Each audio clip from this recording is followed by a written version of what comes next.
Southwest Airline announces Aruba as one of its first international routes. Plus, in today's lifestyle segment, we'll reveal the worst time to be on your smartphone and find out how an interview on the Steve Harvey talk show with an 11-year-old girl's good deeds in the United States benefits Aruba. 15 on 15 starts right now. Thanks for joining us. I'm Yentl Lieuw.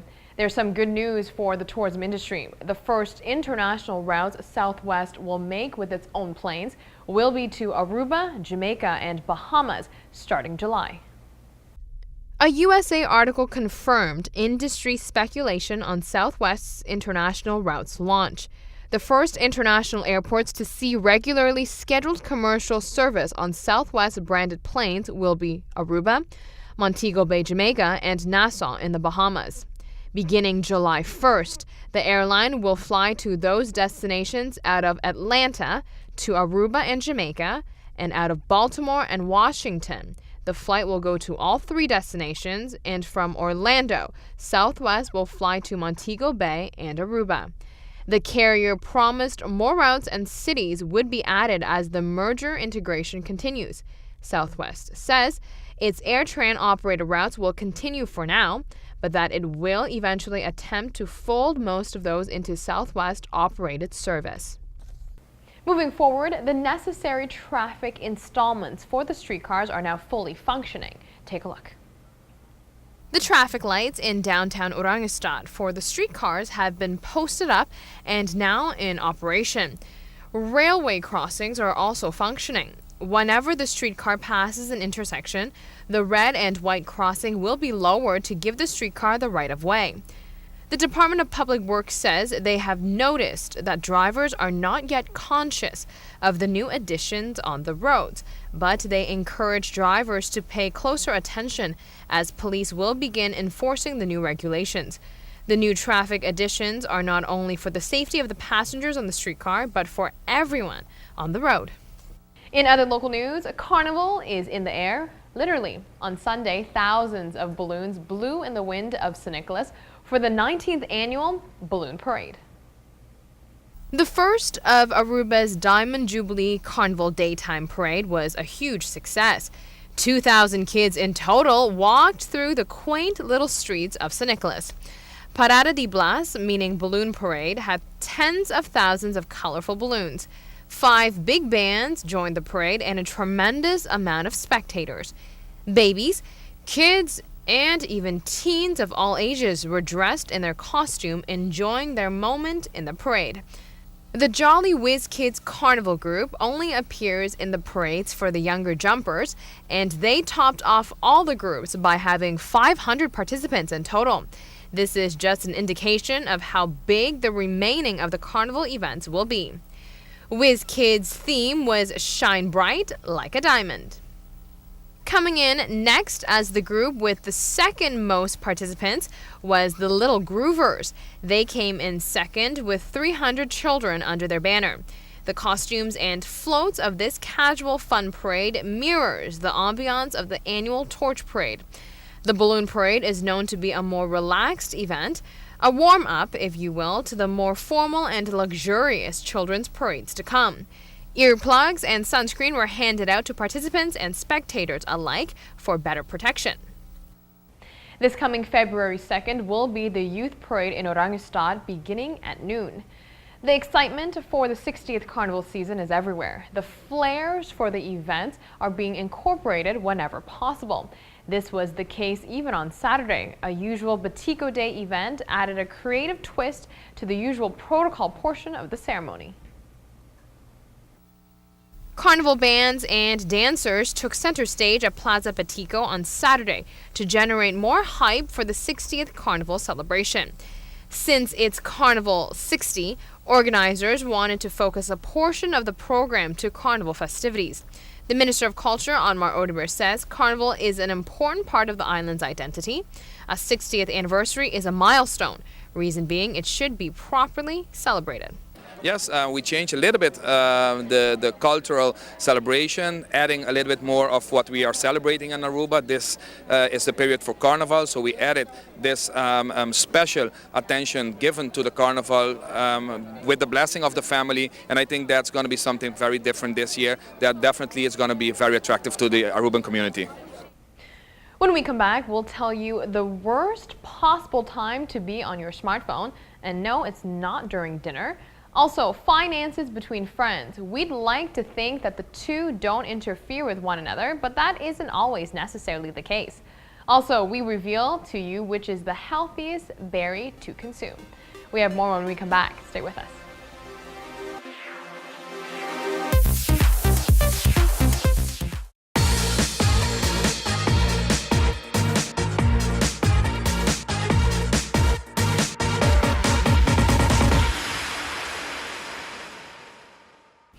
Apart from during a dinner party, there is actually an even worse time to be using your smartphone. You might think that constantly checking your emails on your mobile at night will help you get ahead at work, but it could actually have the opposite effect. Here's why. Using a smartphone for work purposes after 9 p.m. can do a number on your sleep quality and your job performance. This is according to a new study. Results of the research showed when people checked their smartphones for work purposes after 9 p.m. reported clocking fewer hours of sleep. This was more common when people used cell phones than when they watched TV or typed on a laptop before bed. Nighttime smartphone workers also have troubles focusing on the job the following afternoon, so keep that in mind. The misconception is people believe that thinking about work before going to bed will help prepare them for the next day, but it actually puts them in a worse state of mind. Let's talk about money for a minute. We would like to believe that friendship and finance have nothing to do with each other, but in reality, unmitigated economic differences can cause awkwardness in the best of circumstances and resentment in the worst. Whether you make more or less than your friends, there are steps to soften the blow. For instance, let's say you make more money and you are at dinner with friends. If your meal costs more, be sure to split the bill as if you had separate checks. If you have less, be cautious of what kind of restaurant it is you are going to before you go so there aren't any unpleasant surprises. When it comes to gifts for each other, even if you have more money, buy exactly what you want to buy and what is within your budget to buy. Just because you have more doesn't mean you must get something lavish. Also, gifts aren't reciprocal. You should give what you can give and what you feel. And moving forward, the berry that can fight fat. You may not be familiar with lingonberries, but you may want to start researching. Lingonberries are sweet, tart fruits similar to raspberries. They are popular in Northern Europe. Lingonberries are better than other berries at countering the effects of a high-fat diet and blocking weight gain. Research conducted on the fruit indicated it is better than raspberries, blackberries, and acai berries. Researchers suspect it has to do with their high levels of polyphenols, which is a type of antioxidant. Before you get all excited, these berries are hard to find in the States. This, of course, impacts Aruba since we import a lot of produce from there. Luckily, raspberries had some of the same benefits as lingonberries, so you can give that a try. On that note, we will be right back. Take a look to see what is coming up next.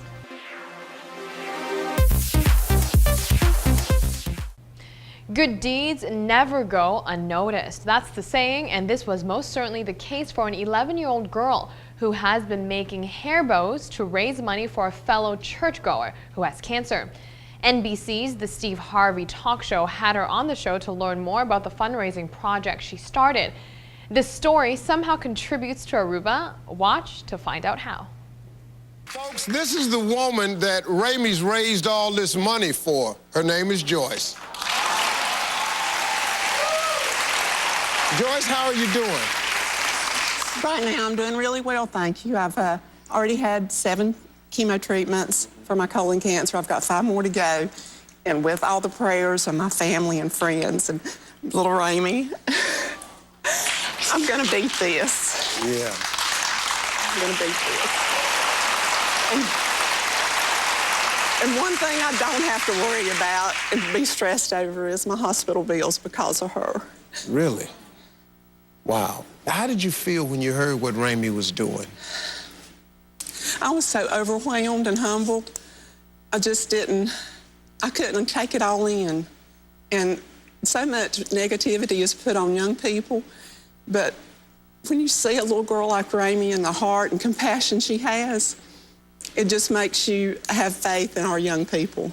Absolutely. And I think God has a lot of things in store for her. Right. Joyce, what do you want to say to little Ramey? Ramey, I love you so much. Thank you so much for what you've done for me. You and your family has just been awesome. And you have such a big heart and compassion. And I know God has big things in store for you. And I also know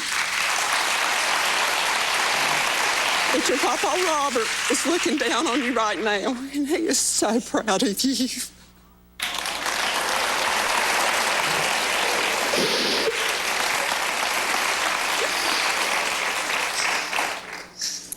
Well, little Ramey, how do you feel about what Miss Joyce said?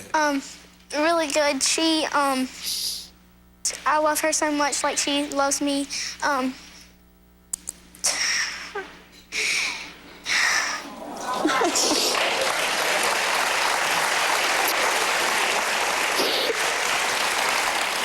You're so precious.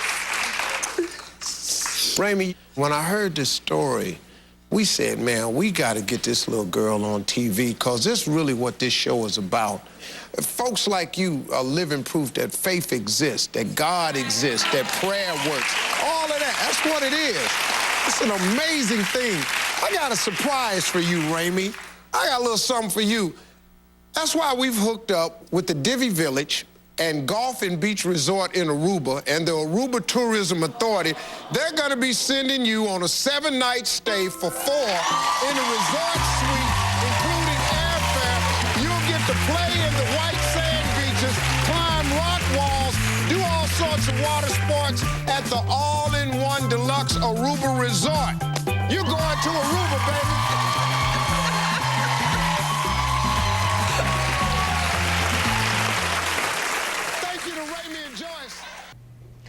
The trip to Aruba that was announced on the national NBC talk show undoubtedly provided exposure for the island. Divi Resorts and Aruba is now part of something very special.